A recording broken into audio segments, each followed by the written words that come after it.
Hello, my name is Michael Kleber-Diggs. I am a poet and essayist and literary critic, and I'm speaking to you today from St. Paul, Minnesota.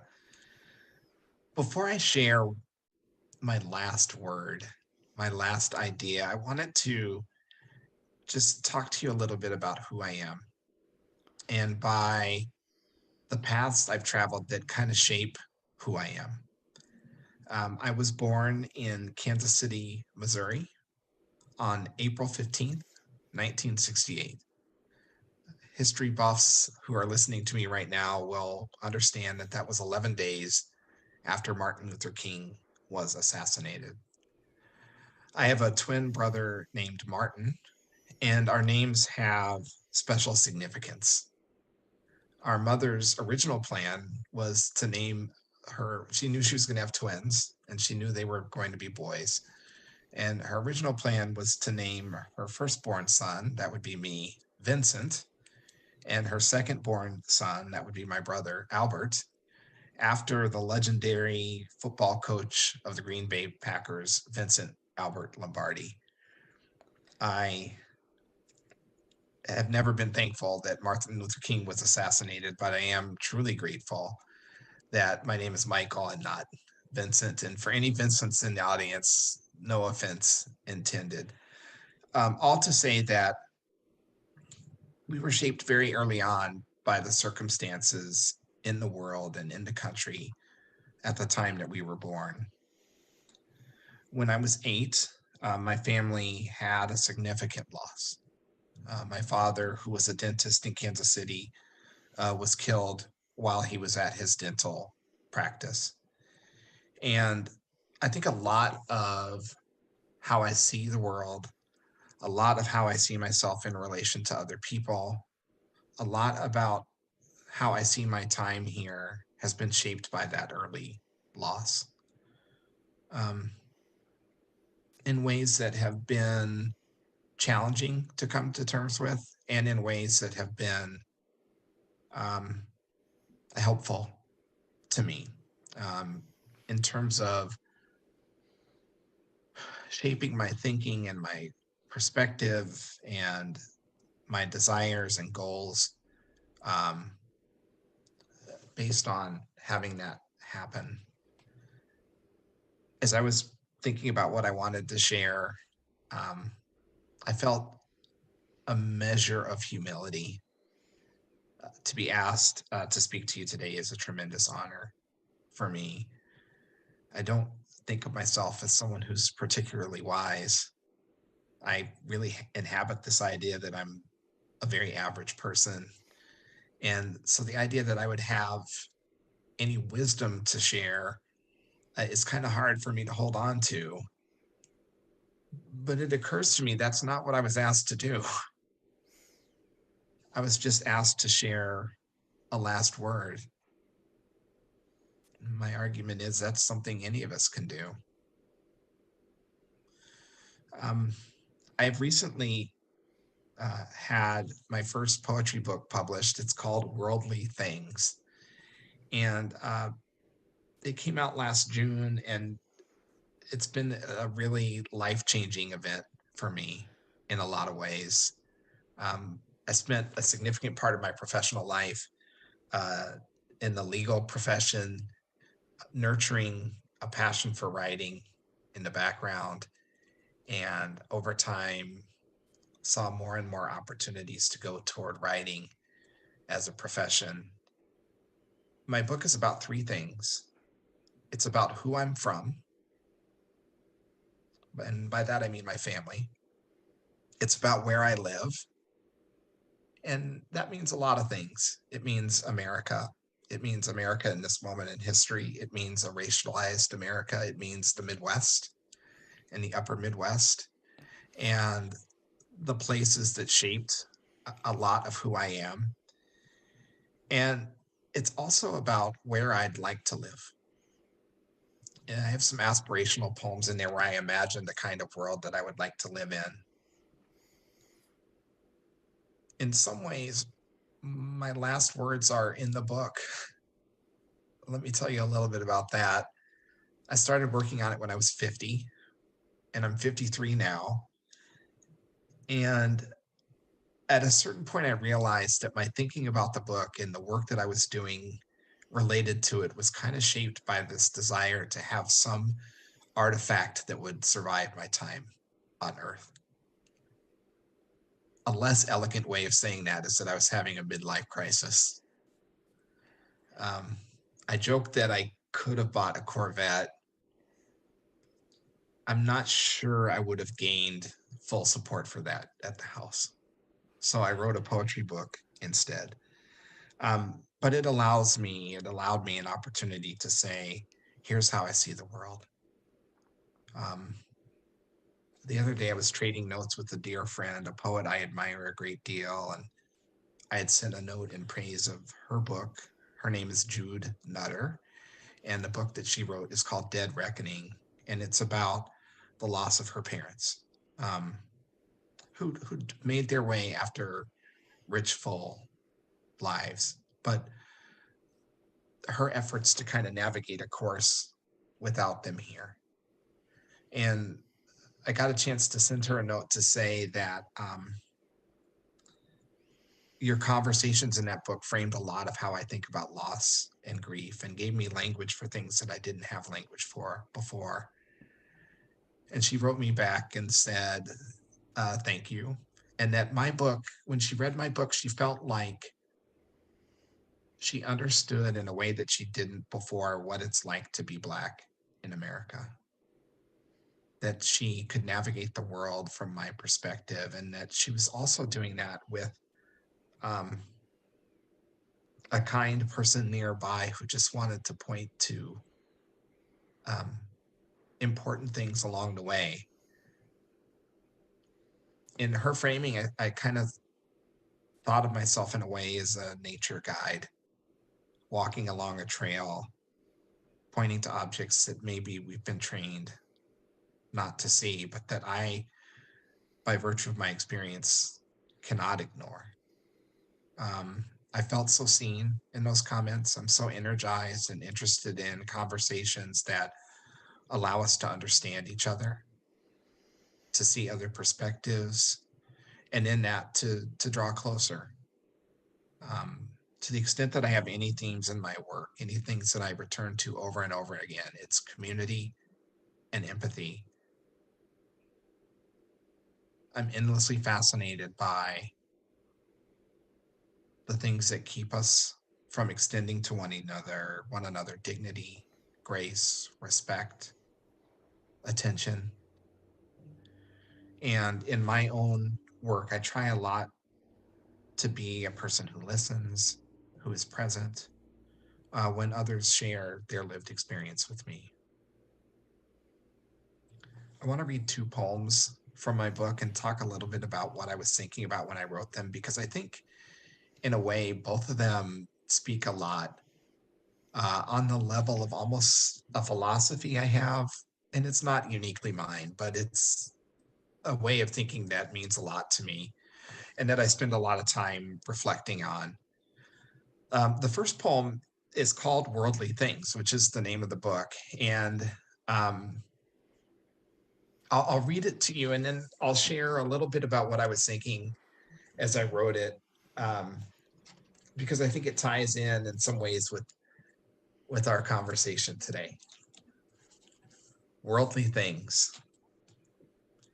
Large clay pot, ancestral seeds, an old hand mill to grind my yield, a little salt, my body bent to need this oven. Two batteries, one bulb, ore and blasting heat, wires, casting molds. I've made a switch, a knife, one roll of tape, an empty oatmeal can, sandpaper, photo paper, the finest I can find, a patch of foil on which I'll press a sharp pen down to make a tiny hole. Darkness. Sufficient exposure to light.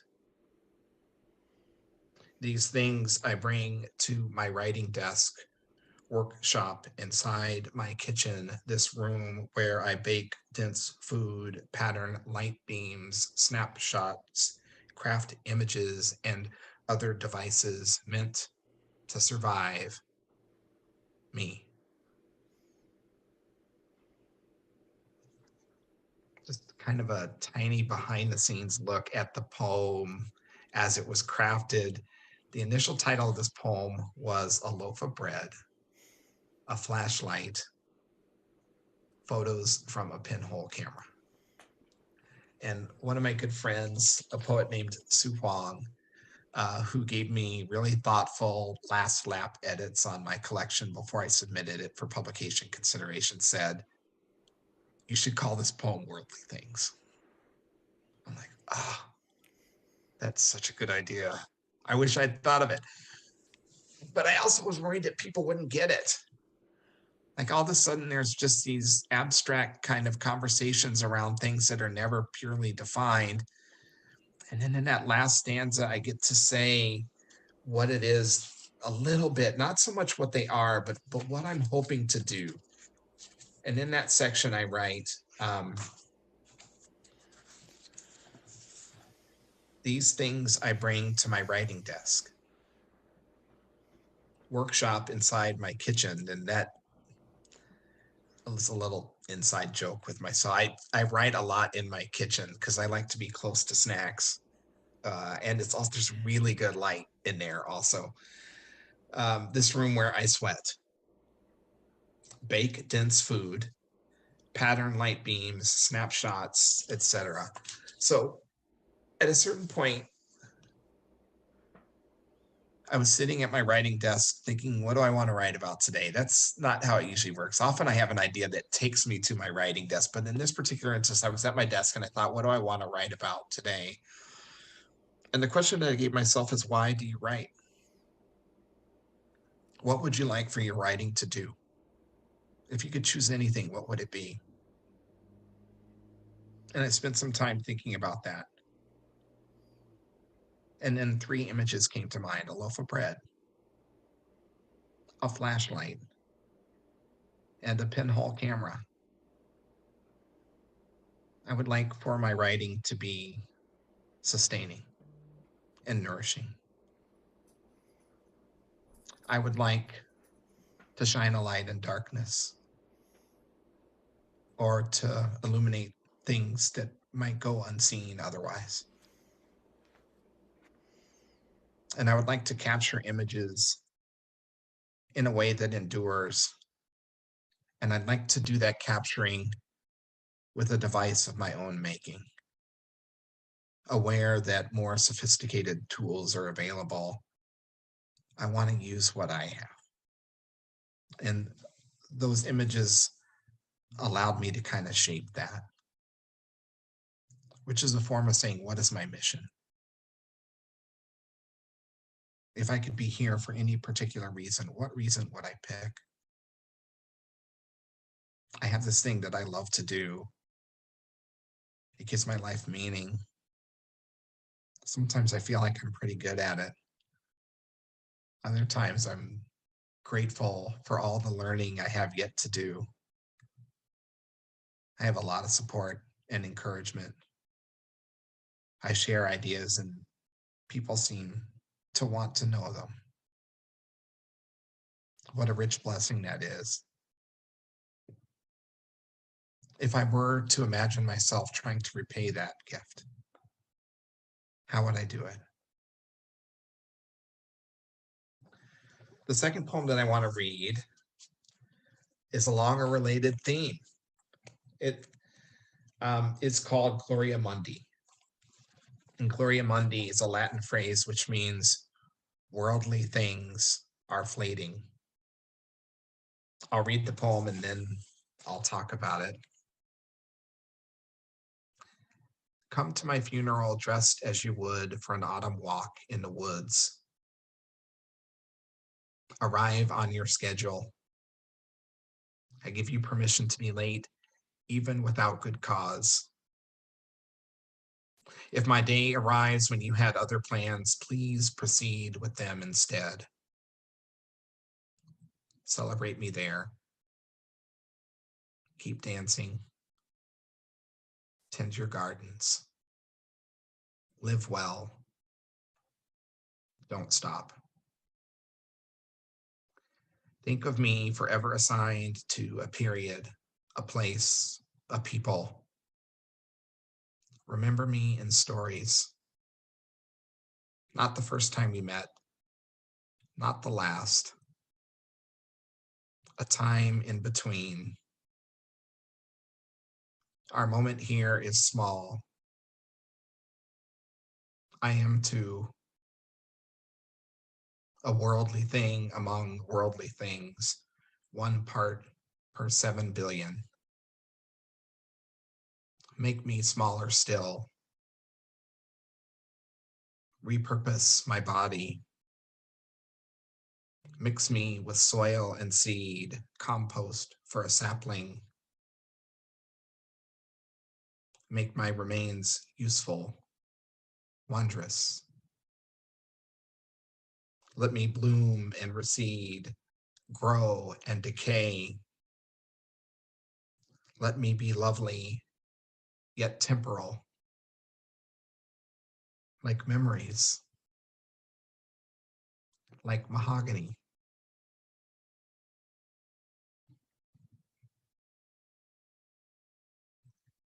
A few things there. A big part of what I want to say is don't make a big deal, right? This certainty awaits us all. Come as you are.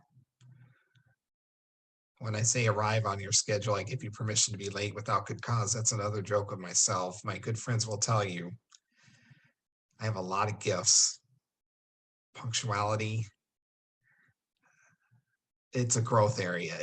I'm working on it. I'm working on it. If you're doing something else, keep doing that.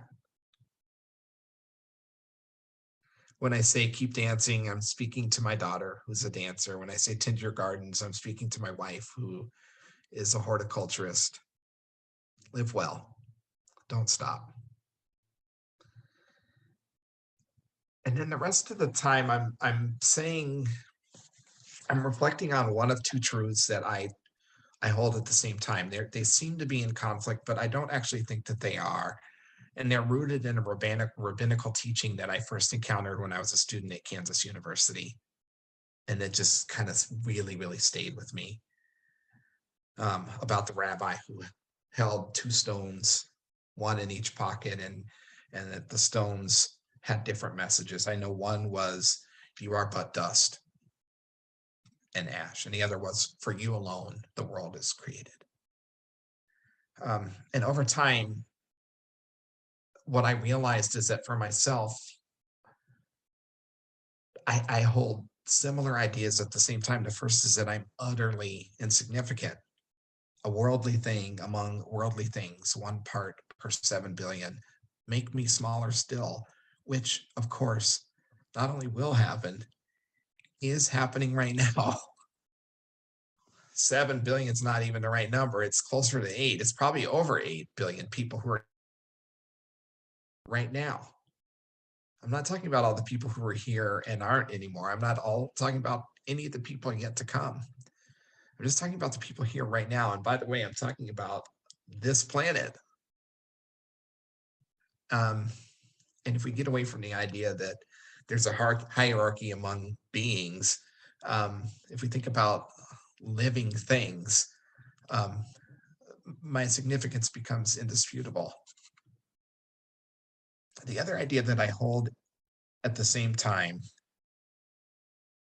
that has just meant so much to me as I've kind of lived my life, it's something that I'm reminded of often when I need to be reminded the most. And it's this idea: our smallest gesture ripples out farther than we can imagine. I think about the times when I needed a smiling stranger and they arrived. It's the tiniest thing. They might not even have been smiling at me, or they might have liked my hat. It could have been anything, but I think about a time when I needed that and it was there and it meant a lot to me. Our smallest gestures ripple out farther than we can imagine. And at the same time, we're utterly insignificant. Don't make a big deal out of me, I hope to say in the poem. Um, and in other poems, I hope to say what we do, how we treat each other, it matters a tremendous amount. So I try to walk around with that.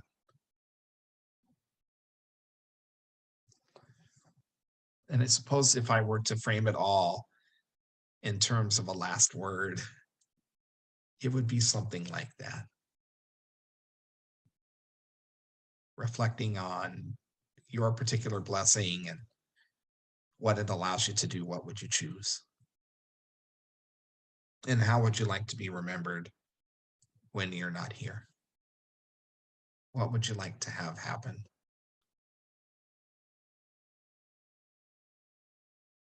Thank you. Oh, that was brilliant. It was so lovely. I was just engrossed. That was great. Oh, thank you. Thank you very much. Yeah, my So, pleasure. um, I might give me just a minute and Yeah. to think. I do have a couple of questions Yep. that I would love to perhaps edit in if I have the time. Please. One of the Yeah. things, as I read your poems, a theme that appeared many times was the idea of wind and air. Was that coincidence or is that a thing for you? No, it's a thing for me. And there are in writing like this, when you're working at a book length, there are themes that you know about going in and themes that you kind of discover later. Yeah. Um, I don't know a lot about trees. I definitely know a pine tree when I see one. I know a maple in fall. I know a paper birch from an oak tree. But if you're asking me to distinguish a silver maple from an elm at the height of, I can't do that. Um, but trees come up a lot in my Mhm. writing, and I did not realize that until later. I was surprised by that. But wind and air and space and motion and openness, uh, how it connects to breathing, to ease, to coolness, uh, breezes, and breezing being one of those words that allows us to think about more than one thing. Um, I didn't sit down and think, how can I integrate wind and air into these poems? But I definitely found myself thinking a lot about spaciousness and breathing and motion and um, how important that feeling is to us and how it can allow conversations about some of the themes that I'm exploring in the book. Mhm. Lovely. Uh, you had much to say also um, about. Um, we had one whole piece about being a father, and you clearly have a formed vision for yourself. You have one daughter, is that right? Correct. Yes. Of what you want to be and what you clearly do not want to be. Yeah. Um, they, it's so great about the line about holding a baby. You hold a baby this way, and not even referencing football, which Yeah. made me laugh because that's the exact term that we use all the time. It was the only thing that we could do to get our daughter to settle down was Gar would hold her like a football. Yeah. Yeah. And to take that imagery away, talk a little bit more about your vision around not just fatherhood, but really manhood as Yeah. well. Yeah. Thank you so much for seeing that. You're referencing a poem called Coniferous Fathers. Mhm. And in that poem, I imagine a new model for fathers. Um, and there is a line in there where I say, men who say this is how you hold a baby, but never mention a football. We have new language for doing that, and that language is not rooted in the typical way because we've created something new. Um, I also have a moment in the poem where I imagine fathers able to say things to their children that I say with love and humility I wanted to hear when I was growing up. Um, Check this out. I saw this really cool thing. I want you to come. You got to come see this. Um, I'm sorry. I don't know. And I can't remember the other one. Let's check. We have the We resources. do Let's have the just resource. um, page 23. Uh, so check this out. I'm scared. Hmm. Yeah. I'm sorry. I don't know. Um, in answer to your question, I'm absolutely thinking about what kind of, I'm going to say father, and I'm going to come back to that in a second. Would I be if I could be any kind of father? At a certain point, in candor for me, it was at the point when our daughter stopped nursing. I really wanted to argue that there was nothing that our child would need that I could not provide. Hmm. Um, that I, in a way, stopped becoming a father and I become a parent. And this is also rooted in a desire not to model my role on anything that's societal or ancestral or otherwise, but to really embrace the opportunities available if I started from scratch. There's some of my experience in that, right? My father died when I was quite young. Hmm. What I remember of him as a person, what I remember of him as a father is not much. And I had the good fortune of a lot of men who provided the shape of a father figure for me, most notably my mother's father, my grandfather, um, who was, as a father figure, patient, kind, attentive, wonderful in so many ways. Um, but I wanted to think about what would I make if I could make anything, and what did I want? Um, what did I have that's worth perpetuating? Uh, what would I change? And of course, I think every parent will tell you this. I found new ways to get it wrong. Uh, but um,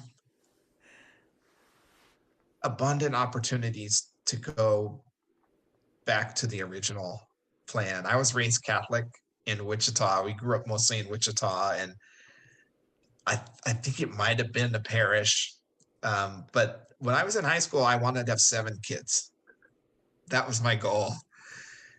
As I got a little bit older, thought about things like household economics and also work effort. Uh, that number changed, and my wife and I planned to have 2 children. Our blessing was one. We are richly blessed. Uh, but within that, have have spent so many times kind of going back and thinking, how could I do this differently, and what would I change? Yeah. That is